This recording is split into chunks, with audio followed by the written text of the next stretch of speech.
So I finally finished this game. It's been sitting on my backlog for years now. It's called Returnal, and I've heard almost no one talk about it. Honestly, this has probably been the most exciting single player experience I've had in a long time. It kind of re-sparked my love of video games. For a while I was stuck in this boredom phase where nothing was really exciting me, and this finally scratched the itch. I just want to convince my friends to play it. Nothing has come across my radar that's this frustrating, but also this rewarding and exhilarating at the same time. The majority of the experience is just pure gameplay. It's not a movie that's also a game. It's not disguising itself as one. It's gameplay first, barely any cutscenes, and it's madness from the moment you start until the end. The way it works, it's a roguelike. Essentially, when you die, you start over from the beginning. There are two halves to the game. Biomes 1 through 3 are 3 separate worlds where you have to play through straight in one run. And once you clear those, you unlock biomes 4 through 6 the same way. An average playthrough is anywhere from an hour and a half to 2 hours per half. You play as Celine, an astronaut who goes against orders to chase down a mysterious signal she calls the White Shadow. She crash lands on this alien planet called Atropos. Almost immediately, she realizes something's wrong. She keeps dying and waking back up at the crash site, and the planet itself is already littered with her own corpses from loops she doesn't remember living. The lore is told almost entirely through audio logs and these alien inscriptions you slowly translate as you play. Atmosphere-wise, this game is genuinely unsettling in the best way. It's got this cosmic horror layered with a lot of Greek mythology. The planet's name, the bosses, Celine's name, all of it ties back to that.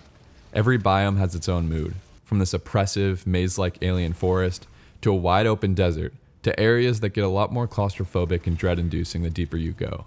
It's one of the better combinations of atmosphere and gameplay I've experienced in a while. Every time Celine dies, the whole planet regenerates. New layout, new enemies, new loot. But it's not a total wipe.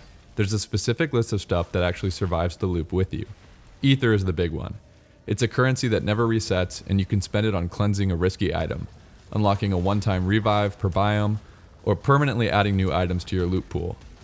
You can also keep any weapon abilities you've unlocked. Once you earn one mid-run, that gun will already have it the next time you find one, plus your permanent suit upgrades, like your melee weapon and the grapple hook. Everything else though, your current gun, your health, your build for that run, gone. That's what keeps every single loop feeling like it actually matters. This game did something I wasn't expecting. It tested my patience and my resilience in a way I haven't felt from a game in a long time. I felt like I had the game until I got to Biome 3. There's a boss at the end that just wiped me over and over. I'd get a good run going, feel like I finally had it, walk into that arena, and just get cooked. Multiple runs in a row, same result. And it's easy in that moment to just get frustrated and start button mashing, trying to force your way through on pure will. What actually changed things wasn't gearing up or getting lucky with a drop. It was slowing down and actually learning what the game was trying to teach me. For example, adrenaline. This is a mechanic where if you kill enemies without taking damage, your adrenaline level builds up. Each tier gives you a perk: faster reload, overload window, seeing enemies through walls, stronger melee, more currency from kills, but if you take a single hit, it resets back to 0. It rewards clean, aggressive play, and punishes getting hit. Your health bar is called integrity, and you heal it with the resource called Silphium, which restores health the second you pick it up. But if you're already full, that same Silphium turns into resin instead, which doesn't heal you, it raises your max health once you collect enough of it. And then there's malignancy on top of all of it. Items and weapons that are stronger, but come with some hidden downside you don't see until you're actually committed. Learning when a malignant item was actually worth the gamble in that specific fight was a huge part of finally getting through him. Once I actually understood these systems, instead of just reacting to the boss in the moment, I walked in and beat him. That's honestly the whole game in a nutshell. It's not really about getting stronger. A lot of the time you can't because everything resets. It's about you getting better. There's something kind of satisfying about a game that won't let you brute force it. It forces you to actually sit with failure and learn from it instead of just throwing more attempts at the wall. This is the part where I really wanted to talk about because I don't think people give it enough credit.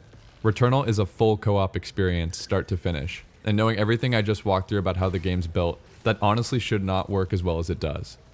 The resets, the malignancy, the adrenaline, the randomized loot, the fact that literally the entire planet regenerates every time either of you dies.